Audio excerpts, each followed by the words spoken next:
Thank you guys for coming out to the Earthship today. I see a lot of new faces and a few familiar faces. So for those of you who haven't been here before, this is the Earthship Florida project. This is about 1,650 tires that went into the construction of this house. Each one of these tires is filled with about 6 wheelbarrow loads of dirt compacted in here with a mechanical backfill tamper. So each tire weighs about 350 pounds. Now this is something that's obviously not covered under the Florida building code, and so I spent about a year going through permitting on this. We had to come to a few compromises with the building department in order to be able to get an approval here, but we finally did, and so we've got a lot of techniques for building here that you won't see in any other building in Florida likely. Tire construction being one, the earth bag construction being another, and these beams are made of papercrete here, and they're filled with concrete, but the actual outside of it is a mixture of paper chopped up in a machine that we built here on the site. It's basically an old finish mower I took apart, turned upside down, and added a giant cattle trough to it, and made a big 25 horsepower blender that we chopped up a bunch of paper and mixed with concrete. It's an excellent building material. It has about the same R value as pink fiberglass insulation. It can be structural. You can actually build a building out of it itself. We did some experimentation with it. As you can see, a couple of them have a line across here. That's actually going to be chipped off the stuff you can cut like wood, basically. But we picked them up while they were still in the green stages, and so some of them got a little sag to them, so we got to trim those off later. But that was a part of the learning curve. When you experiment with stuff, like, things don't always go exactly perfectly the first time. But we've been mixing this with an integral crystalline waterproofing and using this as a stucco on the outside of buildings. So it works really well. It looks like stucco when it's applied in that manner. It also provides a great deal of insulation.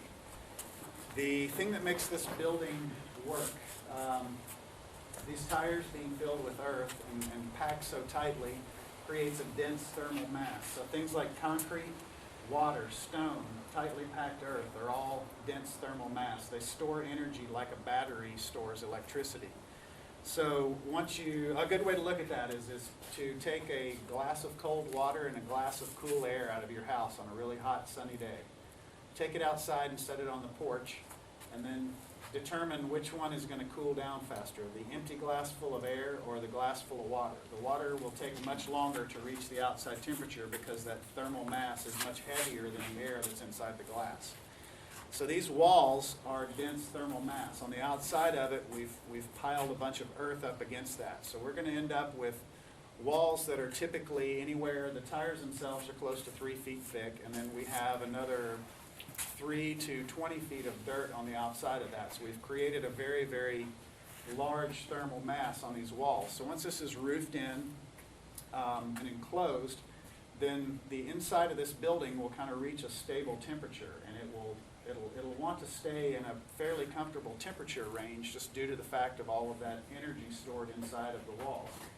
Now you see at each one of these rooms here, there's a series of pipes coming through the walls. Those are going down into the ground at a 22.5 degree angle. They go about 60 feet away from the building and then come back up in the air. Now what that does is that puts those pipes deep within the earth, where here in Florida, once you get below about 7 to 10 feet, we start to hit a very stable temperature range. It stays 68 to 70, 71, 72 degrees year round. So regardless of the outside air temperature, the temperature of the earth is about the same there. Now what that does is, each one of these domes, you'll see a square at the top of them.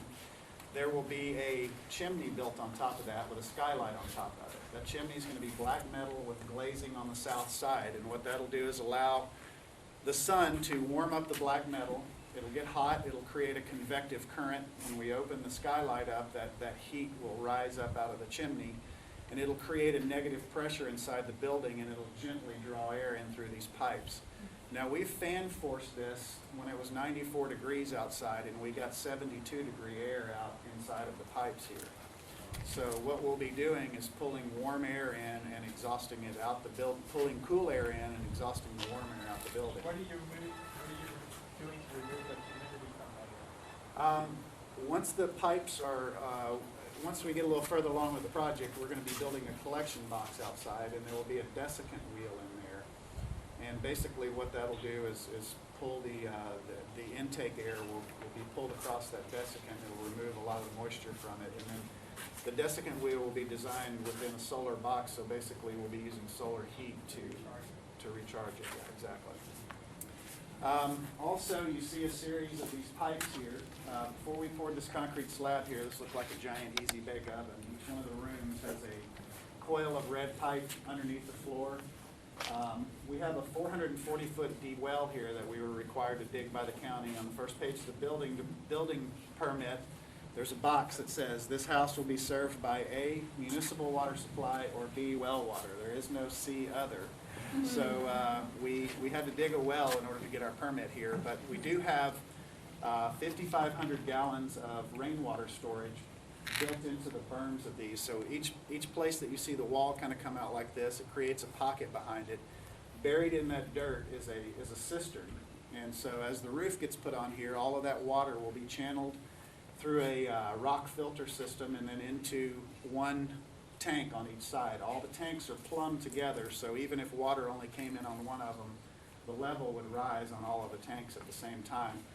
So we'll have 5,500 gallons of rainwater storage capacity here. It'll run through a water organization module, which will basically filter that water according to end use. So for drinking and cooking, that water will pass through a series of filters and then ultimately UV sterilization and reverse osmosis to make it extremely clean and potable for drinking and cooking. The water you wash your clothes in doesn't need to be as clean as the water you drink. So the water that goes into the washing machine, for instance, will be filtered for sedimentation. We'll take out anything that might make your clothes dirty, but we're not so much worried about sterilizing it for drinking quality. All of the gray water in this house, which is anything that's used for hand washing, bathing, clothes washing, etc., will run through these two modules right here. You see a tank and a hose at each end. That's a collection area, and then basically on the opposite side of where the tank and the hose is there's an intake for the gray water plumbing to come in here. This is called a subsurface wicking system. This is about a 3-foot deep pit here, and it's, as you can see, it's lined with a EPDM rubber pond liner. Above the pond liner is some 4-inch rock, trap rock. There's a layer of 3/8-inch gravel on top of that. Then there is a filter fabric on top of that. You can see this brown filter fabric here. And then there's just regular sand on top of that. And the sand acts as a wick. So basically like an oil lamp dips down into oil to wick the oil up for lighting.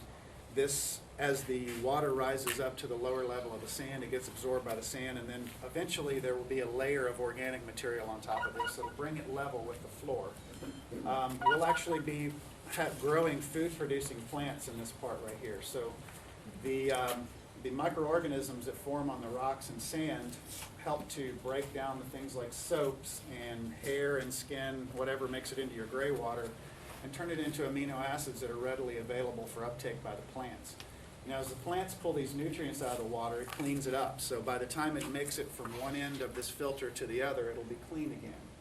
We pick that water up and use it for toilet flushing. That's where the hose goes, and into each one of these barrels, it actually goes to the toilet fixture there. So that would be the third use of the water. The first being your primary use, washing your hands, bathing, washing clothes, etc. Second use is to grow food. Your third use is toilet flushing. And after it goes out of the toilet, it goes into a collection tank outside where that organic waste is held in a collection tank, and through anaerobic digestion, that waste is broken down. Now, part of that process releases methane, and so that methane can be captured out of the collection tank out here and actually used as a cooking fuel. So we'll have some of the methane piped back into the kitchen and used to cook with. After it comes out of that collection tank there, that effluent will go into another constructed wetlands that's built similar to this, and if you guys want to see it, you can walk around the other side and look at it, but it's a horseshoe shape. Basically, that one is going to be constructed in the same manner with your rock, gravel, sand, and organic material, but instead of growing food-producing plants in there, we're going to grow plants that are tuberous in nature so that they have a large starchy root on them. Now, things like cattails, and you guys see cattails probably planted along the highway in various places. It's because those plants are very proficient at removing contamination from water. So they do a fantastic job of cleaning up tertiary wastewater. So what we look at on that is those large starchy roots are the plant's mechanism for storing solar energy. Basically, during photosynthesis, those plants create starches and sugar and store them in that root there, and for use later as energy. Now, what we'll do is harvest those and convert it into ethanol. So we'll have a fuel that we've created from our waste.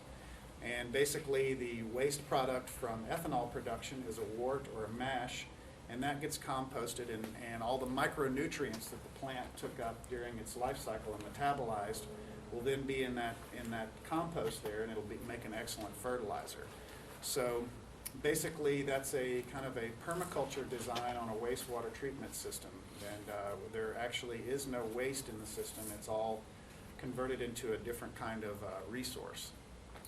So if you guys how many of you guys have heard of permaculture? I know a few of you have, and because some of you just completed a permaculture design course. So if you're interested in knowing more about permaculture, this is Corey Brennan here. She's a permaculture guild. She's the head of permaculture guild in Tampa, and I'm sure she would be glad to share some information with you guys on that. The house this building here originally started out as a house for a private client. They had some changes in their life situation, and so we're in the process of working on bringing a number of sustainable businesses out here. So ultimately, the vision for this property is that we create sort of a model of sustainability of a number of different sustainable businesses, and we use it as a technology park and a learning center. There'll be several other buildings built on the site here that will function as classroom space and sort of tests for different types of building methodologies that we have. We have an example over here of a project that we started for basically after building the structure. One of the things I came to realize was that it's very, very labor intensive to pack tires with 6 wheelbarrow loads of dirt. And when you put 1,600 of them together, that equals a lot of work and a lot of time. So we came up with a different method for creating the compacted earth. That was something that we can do much, much faster, and which translates into lower construction costs. So what we're looking to do is basically take this methodology of building into a more affordable method of construction, something that looks a little bit more like a traditional house. Now, right now, this looks like a whole bunch of tires piled up on top of each other. This will eventually be plastered over with an earthen plaster, and these will be nice, smooth walls in here, so it's not always going to look like a tire house. One of the things that we're looking at for this building now is an organic meadery, which mead is the fermentation of honey and fruit to create kind of a honey wine out of it. It's one of actually the oldest known alcoholic beverage to humankind. The reason for choosing that is we do have one of our partners owns a brewery in Tampa, and he's very interested in promoting local craftsmanship. The meadery can be completely sourced of local materials, honey and fruit, something you can find all over the place here. And so we're looking at that as one of the first businesses to come in here. It'll actually take place in this building. It won't take up the entire building, so there'll be the remaining part of the building will be open for other uses as well. We're also looking at doing some aquaponics, which is connecting aquaculture with hydroponics, basically using the waste from the aquaculture part of the operation to feed the hydroponic vegetable gardening. The hydroponic vegetables in turn then take the nutrients out of the water, provide a lot of oxygen into the water, and recharge that and clean it up basically for filtering back into the aquaculture setup. So it's a very, very low impact method of producing a lot of food without a whole lot of input. You can actually grow a lot of your fish food in the hydroponic system. So you have a very high output of food production for very, very low input. We'll also be working with some other businesses to create an organic farm out here. We have a partner who's an established organic farmer in Tampa, as well as a lot of permaculturists who are interested in helping us create an organic, sustainable farm on part of the property out here. We're looking to create a food forest, which again is a permaculture term, and basically planting groups of plants together that symbiotically work together. A lot of plants take nitrogen out of the air and fix it into the soil. A lot of other plants use a lot of nitrogen. So if you group those together, then you can increase the yield of your property significantly that way. That'd be beans and corn.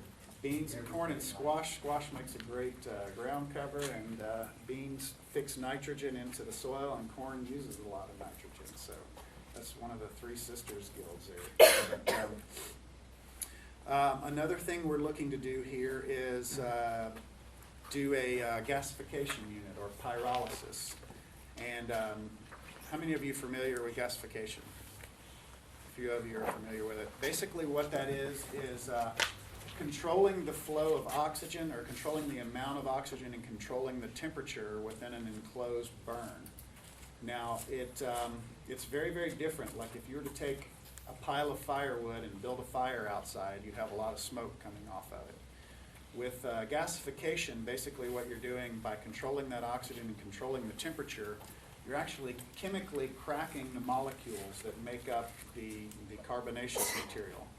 And what happens is that releases something that's called syn-gas. It's a combination of hydrogen, methane, and CO2 and nitrogen. So that actually becomes a motor fuel. You can burn it in any internal combustion engine. It will burn. It'll burn in a gas turbine, which is the plan here is to burn it in a gas turbine and run and generate electricity from it. Now, one of the byproducts of the gasification process is biochar, and it's a material that's been used for centuries. The Mayans and the Incans used the biochar method long time ago to take very marginal soils like what we have here in Florida, very sandy, low in nutrient soil, and by amending it with that biochar, you increase the fertility of the soil exponentially. You also increase the water retention capabilities of the soil. Now what they did was they would take piles of brush and get it burning really, really hot, stick a reed into that, and then bury it with dirt for about 3 days, and then they would dig it up. What they were doing was, by sticking that reed in there, they were creating a low oxygen environment. By covering it up, they were creating the high temperature. Now, we have mechanized ways of doing that nowadays that does it much more efficiently and can produce a significant amount of syn-gas. Actually, during World War II, 90% of the motor traffic in Switzerland was through gasification. They would actually build them onto the backs of vehicles and run vehicles because of the oil shortage then. So it actually sequesters significantly more carbon than it releases, CO2 than it releases. So during the plant's life cycle, it uptakes a lot of CO2. During the pyrolysis, very little is released from that. A lot of it is sequestered in that biochar. And then also we want to create a learning center and a retreat out here so that people who are interested in learning this kind of stuff can come out here and stay for whatever amount of time a class might be going on and learn about the different things we have going on here. And also, as always, we are open source, so if anyone has any ideas or contributions to this, they are always most welcome. So where we're standing here in between these two sets of columns, there'll be a glass atrium here, or a greenhouse type atrium here, so that it will allow the light for the plants to come in. As you can see, there are 4 domes here, and then the areas in between the domes will be a flat SIPS panel roof.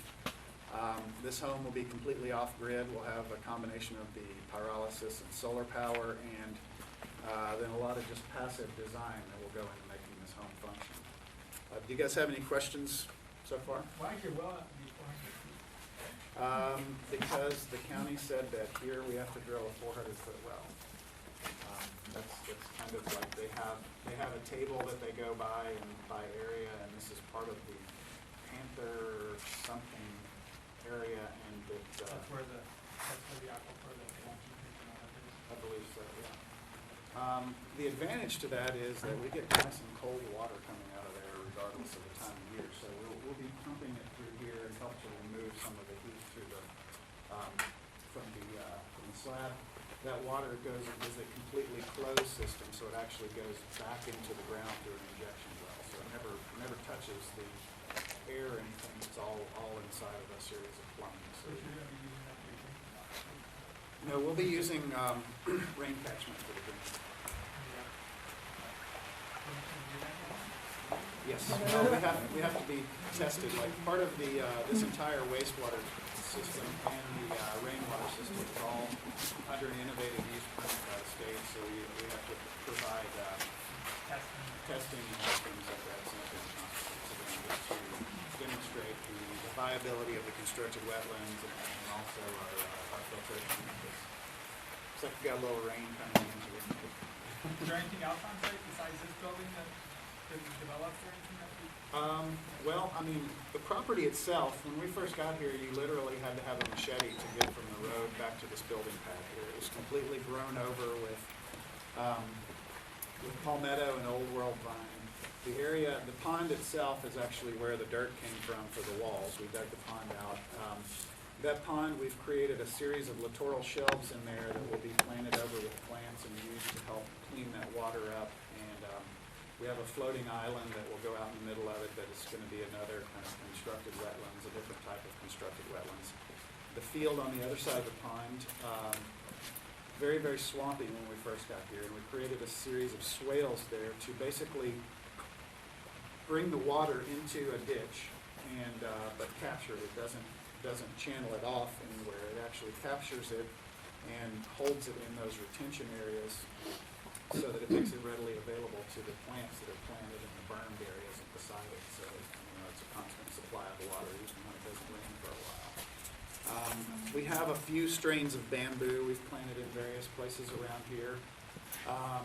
We've got about 250 oak logs that have been inoculated with shiitake and oyster mushrooms that will eventually become one of the businesses here is sort of an edible mushroom cultivation. And the shipping container over here is, we have a partial experiment with our wall system going out there. We had a concrete truck driver who came out. He got lost on his way and was a couple of hours late getting out here. It was a Friday afternoon, and basically as we were fine-tuning our mixture and our water and everything else, right as we started to get it where we wanted it, where it would stick properly and compress properly, the guy shut the truck down and said, I got to get back and rinse my truck out. So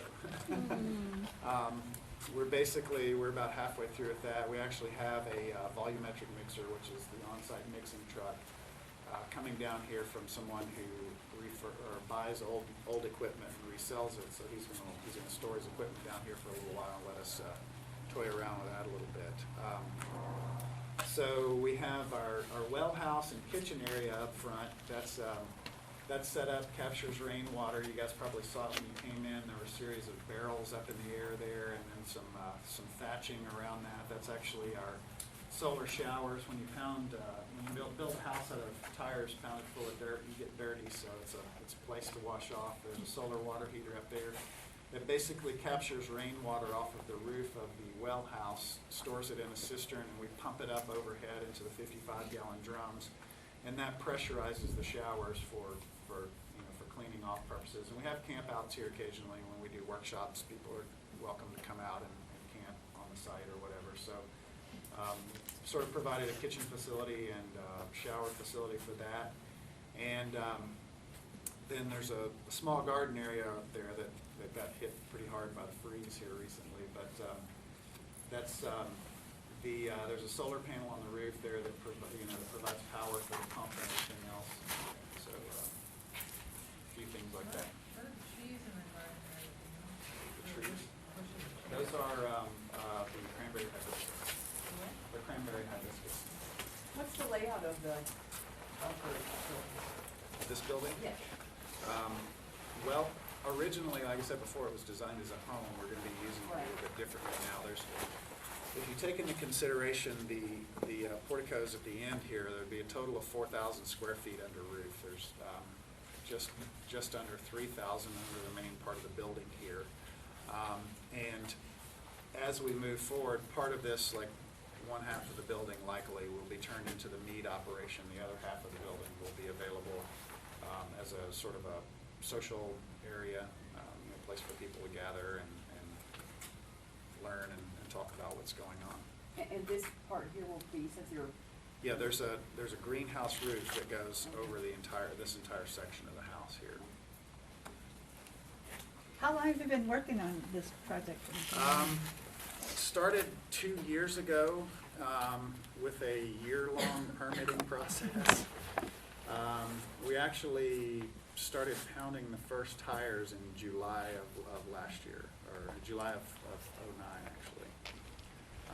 We worked on the project pretty consistently up until August of this past year, and then we're kind of in the process of reorganizing everything now. We have a couple of other projects going on, and so we're getting ready to get the roof section together, and we're actually going to do that in a series of workshops. So we'll be inviting the public out to participate in some of the different alternative methods of building that we're going to be using on that. Glass impact resistant? What's that? Is the glass, is the impact resistant? It's a double wall polycarbonate. So it's actually what they use as, if you see some of it used as actually the hurricane shutters for houses. So it should be fairly impact resistant. We actually, when I went through the permitting process on this, one of the things that we had to do was, according to Florida Building Code, you have to tie your roof system to your foundation system. Well, we had an engineer that signed off who said that it's not necessary on this type of construction, but we ended up, like that was something that they just couldn't get past. So we ended up having to come up with a method to do that. So poured a lot of extra concrete in the foundation. There's actually 70 some odd yards of concrete in the foundation system here. We have a series of all thread rods that go up every few feet all the way around the outside perimeter of this wall. And then that's tied into the ring beam of concrete that's poured behind these earth bags here. The engineer basically, and that in combination with the dome roofs, domes are one of the strongest roof systems just because of their shape, and then they don't have any uplift on them. It's basically a slight leeward side negative pressure, but basically the engineer said that it would take winds in excess of 500 miles an hour to pull this building apart. So it's a pretty safe structure to be in during a hurricane. Tornado? During a tornado. If we ever get 500 miles an hour wind and the building starts coming apart, it's okay because there's not going to be anything else left either. So, so there's like I said, there's a lot of different technologies that go into this building. It looks a little bit crude and primitive, but it's actually pretty advanced system thinking on this. And that's a lot of the system thinking is what we try to incorporate into our designs, and basically utilizing materials for their inherent properties. Thermal mass stores energy. Metal conducts and radiates energy very readily. Lightweight materials like the papercrete, cellulosic materials, they are very lightweight and they provide great insulation. So we try to look at what a building is going to be constructed of and put those materials together in a thoughtful manner that makes the building as passive as possible. A lot of people, as a general contractor, I get asked all the time, hey, I want to take my building solar. I want to take my house solar. One of the things I always tell people is first work on getting your electric bill as low as possible before you think about going solar, because solar is very expensive and it's not very effective if you are if you have a $300 a month electric bill, you're going to have a solar array that's larger than your roof space. So you need to think about working on the efficiency of your building before you think about putting solar in it. So. I've seen lots of Earthships out west, and they live down there. They're really fabulous and wonderful to live in. I see you have no windows. This area here will be your daylighting, and is that the idea? And then what are you going to cover the domes with? I heard you had a chimney, but what are the domes going to be? The domes will be covered, actually, we're gonna be doing that in a series of workshops. We'll actually be using a combination of some of the earth bag construction here, and then also a shotcrete and foam method. So it'll be sort of a monolithic dome that's on here. Now, each one of the skylights in that thermal chimney has a lot of glazing on it. The entire south side of the chimney is gonna be glazed. And then the skylight itself will let light in all of that. And then we're also gonna use some of the bottle bricks to bring some light in through here as well. You guys see there's a lot of can walls up here in the corners. There's some can walls up. That actually gets plastered over, but we also use a combination of cans and bottles. The bottles get the necks cut off of them and joined together with a piece of duct tape, and then it goes in the walls like you see these cans. The cans get covered over so you don't see those. It'll look like a smooth plaster wall, but the bottles are actually exposed at each end, so it allows light to go through that. So there'll be a lot of lighting that comes in here from above. So Yeah, the bottom's pretty yeah, yeah, Michael Reynolds, who started the Earthship movement in the '70s, he sent the original plans here, but the building codes in Florida don't really allow for his his plans to work here, and we modified them a lot for the environment. And I spent a lot of time on the phone with Michael as we were doing this, as we were going through the process, and he's excited about seeing one getting built here because he told me very early on in the process, he said, yeah, about 20 years ago I wanted to do one in Florida, but I didn't have the time or the patience to sit around and wait for one to get approved for the building departments around here. What does he know? The codes didn't allow him to do what he did out there either until they caught up with him. Yeah, and that's what, Michael's done a lot of work in New Mexico for getting some alternative building codes implemented just for experimental purposes to like look at different methodologies and different materials to test them out to see how well they work. And we just, there's a very good reason for building codes. I've been in areas before where they don't have them, and it's, like there's good reason to have building codes. There's a tendency, because it's relegated to, the local government, there's a tendency for kind of bureaucracy to come into play, and sometimes things get shelved that should be out there a little bit more. I mean, it was a frustrating process to go through this. I started out with a presentation to the building department, and they were like, oh, this is great, we'll do everything we can to help you. And then when I started submitting plans, it was a very, very long, arduous process. And I totally understand the reason behind it. They don't want anything to come out there that's going to, they don't want you to build a structure that's going to fall down and hurt someone. Not only that, once you build yours, other people are gonna wanna build ones like yours, and if yours wasn't proven or whatever, then you got it as a template, and Exactly. now a bunch of people are building them. Right, yeah, exactly. They're So, like, you made it. yeah. So there's definitely a good reason for it. I think there needs to be some better connectivity between people who are trying to do some alternative methods and sort of, some of the building departments, some of the management departments that are in charge of that. It's a very random process. There's no, in here in Florida that I know of, there's no real straightforward process of, hey, I want to try something different. And they say, well, follow these guidelines. It's basically, well, make it fit within the existing Florida building code. And you can't always do that. It sometimes takes a little bit more, like willingness on everyone's part to come together on that.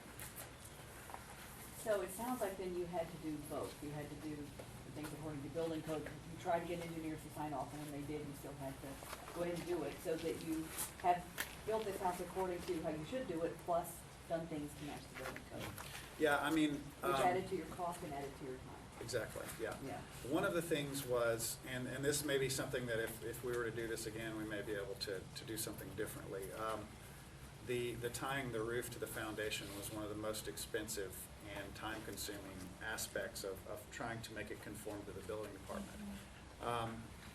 As we were doing that, we were assigned one particular inspector. Generally, there's several inspectors that come out to a job site during the course of building a house, but we were assigned one inspector because they didn't want to retrain someone every time, every time they came out. So Fred came out here, and the first time he came out here, he looked at our footings and looked at everything, and he said, well, I've never seen anything like this before, but it looks like the plans, and all, so he signed off on it. Spoken like a true realtor. As we started going up with the walls, he was like, man, this is like crazy, you know, and he said, there's nothing that's gonna move these tires, and I said, yeah, exactly, and he said, all this reinforcement you got in here, it's not necessary, and I was like, yeah, Fred, I spent a year like trying to tell that to the plans examiners. He said, well, you know, those guys, he said, some of them aren't out in the field and they're just trying to cover their butts, you know, and he said, but I tell you what, Fred lives apparently about 2 miles away from here. He said, if we have any hurricanes coming, he said, I know where I'm headed.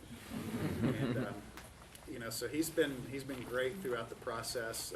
You know, it has been good working with someone who realizes that we're doing something a little bit different. He's been in the building profession for a long time, and he's been able to look at this objectively, and he has said that a lot of the stuff that we did was completely unnecessary.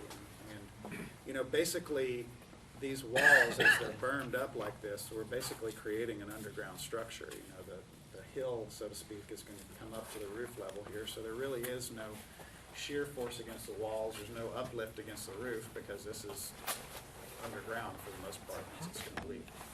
So it's a little bit of give and take here. Actually, since we started this, the Manatee County Building Department has been out here on a number of occasions and taken photographs, and they've used this as an example of some of the stuff that as they've presented to Green Cities conferences and things like that. So they do recognize that this is, you know, quite an interesting project, I guess. What is your time frame? Like, when do you think you're going to be completely finished? Well, the next phase, of course, is going to be putting the roof on and plastering the walls here. Once we get underway again, that should take somewhere around 6 to 8 weeks. Then from that point forward, as we build it out for the different businesses that will go in, we hope to, before the end of the year, we hope to be up and running here for sure. The biochar that you spoke about, in the Caribbean, you know, they have this process where, you know, back in the day they used to dig a pit and put logs in there and cover it up with dirt, and then they would light it, you know, for like, it would burn for like 3 or 4 days, and then you'd have charcoal. Is that something like that you were talking about? That's exactly like that. I mean, that's the same process. By doing that, you're controlling the oxygen and temperature of that pile of wood that's under the dirt. It gasifies or pyrolyzes the wood instead of actually burning it. It's a chemical process of splitting of the molecules into their elements, and so what's left behind is that biochar, which is very nutrient rich and also a great soil amendment. So it's exactly. And you use that for fertilizer. We just use it for cooking, you know, because we didn't have gas and that kind of stuff. Right. Yeah. I mean, it's an excellent charcoal for cooking, but it also makes a great soil amendment because it holds a lot of water, and it also contains a lot of nutrients. But that same process releases a syn-gas that burns in a motor. It can be used as a motor fuel. So it's it's an excellent method. Like we have a lot of here in Florida, we've got a lot of invasive tree species like melaleuca and Brazilian pepper and several types of willow and things that are very invasive to our wetlands. They contain a high amount of saps in them, so that actually means that they have a high BTU content, so the potential for fuel use is great with those. So you can take a product or a waste product basically and turn it into a fuel and turn it into a soil amendment and make a useful product out of it. If you look at any of the collection centers around neighborhoods where they take yard waste, I mean, people bring in truckloads of organic material on a daily basis, and that can be converted into a fuel. So look at that this is an example for that. You know, when you're talking about the deadline for getting things done, I think you ought to spend just a couple of minutes talking about your other projects that you're trying to do at the same time. Okay. Yeah, this isn't our only project. We have a building in Tampa known as the Roosevelt Building. It's 100 and some odd years old. It's called the Roosevelt Building because back at the turn of the century, not this century, but the last, it was a horse stable. And during the time that the Rough Riders were stationed in Tampa, when they came into Ybor City, that's where they quartered their horses. You can still see some of the remnants of the building being a horse stable, but when we got in there, it was an abandoned building. It was deemed abandoned by the city of Tampa. Terrible roof leaks, a lot of rot, a lot of damage to the building. Everything had been stripped out of the building. The tiles had been taken off the floors. All the interior walls were stripped out. A lot of the electrical wiring was stripped. We spent quite some time going through and reordering all of that and getting everything back up to snuff. And we have a beautiful space now that is also becoming a model of collaborative, sustainable businesses. Some of the people that are here today are helping us put together an aquaponics system for that building. We'll be raising fish in the back of the building. We're going to have a rooftop garden that is vertical stacking hydroponics, and then inside of the building we'll actually have a vertical hydroponic setup that goes down 2 stories of the wall, where we'll grow herbs and things for an herbal tea shop that is going to be operating inside the building. On the 26th of this month, you guys are all invited. We have a presentation called Rehab, and that's Rehab Moving Towards a Sustainable Society. The Rehab is an acronym for 5 different initiatives that we're working on. One is the Roosevelt Building itself, where the event is held, and that's on 1812 15th Street North, in between 7th Avenue and 8th Avenue. It's in the historic Centro Ybor district there. So the R is for Roosevelt, E is for the Earthship, H is for a Haiti initiative. We have some stuff that we're working with a group in Haiti to help bring affordable housing and affordable energy efficient housing to a community in Haiti. We're working with a group over there, the AFCAA, who's identified a family and their piece of property where we can do this on, and they're already a well-established NGO over there. They work to do art projects with children over there. And then also Corey Brennan here is tied with a number of permaculture organizations in Haiti. We'll be working closely with some of them. And the A is for affordable zero energy housing, and that's part of the wall method that we're working on over here. We're going to be building a 20-home cluster in Tampa that is all tied together with a shared resources. We'll have a lot of gray water gardens that are extensive throughout the property that will provide food from the wastewater, energy from the wastewater as well. They'll all be tied to a solar chiller system that will provide space conditioning and hot water, to all of the buildings there.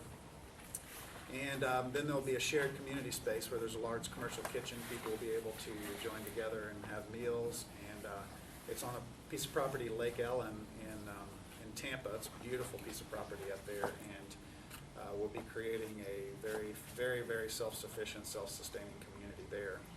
And then B is beginning financial permaculture, and it's basically taking all of these models that we're implementing here and at the Roosevelt and at the other community, and kind of creating an alternative form of exchange, one that's based on more localization and more sustainable, more sustainable economic development within a community.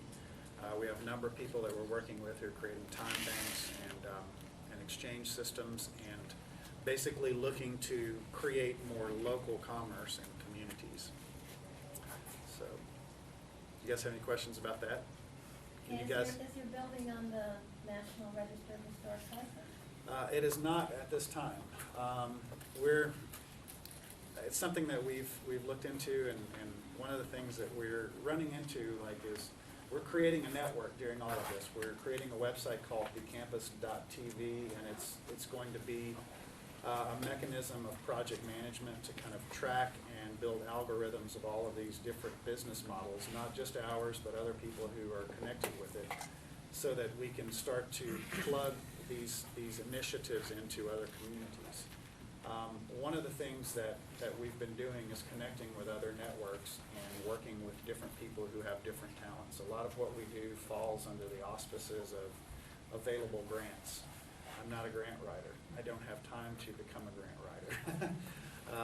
There's a lot, the thing about all of these projects we're doing, I mean, you can imagine if there's 6 or 7 businesses going on here, there's 5 or 6 businesses going on at the Roosevelt, we're building communities and things like that. Like, I can't get up in the morning and drive down here and check on the fish and plants, and then drive to Tampa and check on the fish and the plants, and then open up the tea shop and everything else. So all of this is job creation. This is all like sustainable business creation, and there's an opportunity, and that's part of what the Campus TV is about, for people to plug in and help make these things happen. Basically, we're looking for crowdsourcing of ideas. If people see the projects that we're working on and they have an idea that could help make that project better, then we encourage them to submit that idea. And it'll of course go through a review process. The people who are in charge of a particular project would be notified that someone had submitted a submission to that project. We'd review it to see what the efficacy of it is, if it will work and make the project better. We assess a value to that, and once that becomes a reality, then that person gets the privilege of having their project built, and then they become a part owner of that particular project. They would get 97% of any revenue or value that was generated by that. So kind of bypassing traditional methods of information sharing, I guess, basically. And so we want to kind of encourage creativity and encourage continual development of cutting-edge technologies to continually better things, increase efficiencies, and be able to plug those new components into the algorithms that we're already building, and that way, as projects get plugged into other areas, then those new things get implemented in it, and it's a continual source of revenue for whoever has become a part of it, basically. Yeah, I'm just aware that there's business credits for the renovation of historic buildings, but they have to be listed on the National List of Historic Places to be eligible for the tax incentives. Right, well, we need somebody to look into that. Well, there has to be a historical society. I know we have a really active one in Sarasota County that helps people that want to renovate historic buildings. But the county has its own unit, but I would think in the city of Tampa, with all that stuff going on in Ybor, there has to be some historic society that can help you determine how you can tap into this tax credit. There is a historic preservation department at the city of Tampa, and they do actually have a 50% facade renovation credit. So you spend $20,000 on restoring your facade, they'll give you $10,000. The problem with that in our specific instance is that we have pretty much bootstrapped this entire organization for 2.5 years. The way we renovated that building to the tune of about $250,000 has been practicing the open collaborative and crowdsourcing philosophy. And most of the renovations that were put in there were like-kind exchanges with companies that have what we felt are innovative products, and we basically worked out some kind of an arrangement with them to contribute the materials in exchange for some marketing, public relations, making a commercial of their product, featuring them in the documentary, and so on and so forth. So there wasn't really any money that exchanged hands. And since that doesn't fall within the quote-unquote box of the grant program, I mean, it's strictly, you spend 20 grand, we'll give you 10. What if we do $20,000 worth of work, but no money exchanges hands? Well, then you get nothing. You know. Yeah, no, it varies by community. In Sarasota County, we offer property tax. We don't charge property tax for rent. So I know it varies wherever you are. So I didn't know what they did in the city. The rest of the state is nowhere near as progressive as Sarasota County. And we're happy to say that without calling anyone out here, that we've got representatives from the Manatee County Economic Development Board, which after looking into that organization a little bit deeper, are actually one of the most progressive and award-winning Chamber of Commerce. Is it Chamber of Commerce? It's the Economic Development Council, Economic Development. or division of the chamber. Yeah, on a national level, you know, and one of the presentations that we'll be talking about on the 26th at the Roosevelt, which is a week from Wednesday, the beginnings of financial permaculture. We are at the point now that all these projects are sort of gaining critical mass, and we have to implement the crowdsourcing mechanism, because like Bryan said, we possibly can't do all of it. And so the way that we're doing this is we're building an online management tool that really turns over ownership in the projects relative to whatever people's contribution is. So one of the roles that we're looking, you know, I don't want to say desperately, but greatly on our priority list to have people plug into are people that are familiar with the grant writing process. Because, you know, I saw a builder in the news the other day that got a $2.1 million grant for building a zero energy house. Problem is, it's a $2 million zero energy house. You know, the people that live in $100,000 homes are the ones that need the stability of, you know, increasing utility rates to be addressed more than people that live, you know, you have a $2 million house, you're not worried about a $700 electric payment. You live in a $100,000 house, you're worried about a $200 electric payment. You know, so, but we're simply not familiar with that world, and actually that's one of the reasons for getting together with the Economic Development Board here. It's like, how can we work together? But we really are looking for people to plug, so anyone that is familiar in that field, or that knows someone that is familiar in the field of grant writing, you know, definitely talk to me after the tour. And, all right. And also, if any of the businesses that we've mentioned are of interest to you, or you have any ideas for this project or any of the other ones we have, we want to talk to you. I mean, this particular project has the potential to create a number of jobs. We're also working with some local property owners to do some alternative fuel crops. I've been talking with a couple of tree companies about removing invasive species and bringing them here for conversion to electricity, basically. And so if any of you all are interested in any of this, you know, like, feel free to speak up, and we're looking forward to talking with you about it. And we're going to need people to help grow this whole operation here. So it's beginnings of financial permaculture.